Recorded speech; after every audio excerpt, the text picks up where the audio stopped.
Welcome back, and if you are just joining us, we are exploring the conversation, can a woman raise a man? This has been so great, Louise. And I admit, when we saw the show notes, we were in there sharpening our spears, and we were just we're ready to go into attack mode. But as the conversation progressed, I'm really open to your perspective, and I think you have some great points.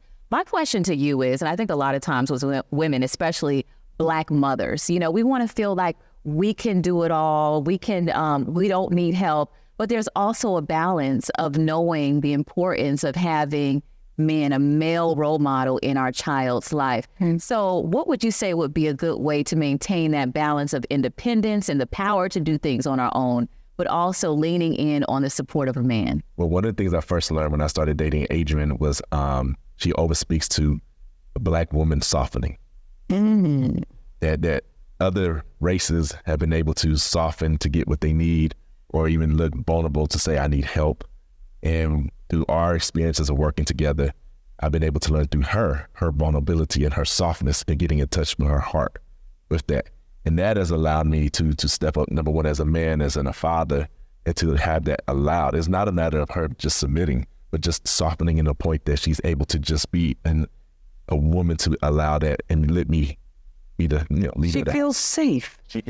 She feels safe, secure, loved, and yes. And you feel safe because you're not relinquishing anything. I feel like that's what we feel so sensitive about, wanting to feel lesser than, or like we're not giving enough. You can give your 100% and then add a male perspective on top of that. Well, there's something that I think is really interesting. The CDC did this study where they looked at children in single mother households, and it said 5 times, now this is what gets me, 5 times more likely to commit suicide, 9 times more likely to drop out of high school, 10 times more likely to abuse chemical substances, 20 times more likely to end up in prison, and 32 more times likely to run away from home. Do you think a single mother raising a son experiences the same kind of criticism as a father raising a daughter?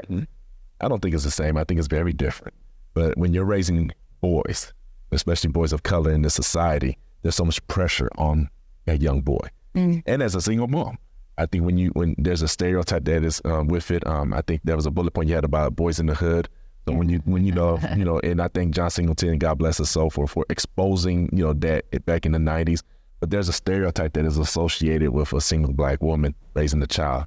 I think it's systematic, especially when you look at how in the 1930s and 40s with the welfare system coming in, that the man could not be in the household. It's caused us to change and shift how that is in slavery. I would have to say that. Also just the breakdown of the family unit. I think today we're trying to really recapture that in a way that is wholesome, a tribe, a community, especially here in Atlanta. But for me there's always gonna be a missing part for a young man or a young boy not having a male figure in their life. Well, I appreciate your opinion so much, because although your answer was no to our very controversial question, you gave us the background about how that you weren't negating the other side. You are not casting any negative view of those who do have to do that, but you're letting them know you can elevate by also adding this on to your child's life. So thank you so much for being here, for sharing your perspective, for wielding our knives and stuff. But adding to our glory. You didn't bring a weapon back. You solved the war and added to it.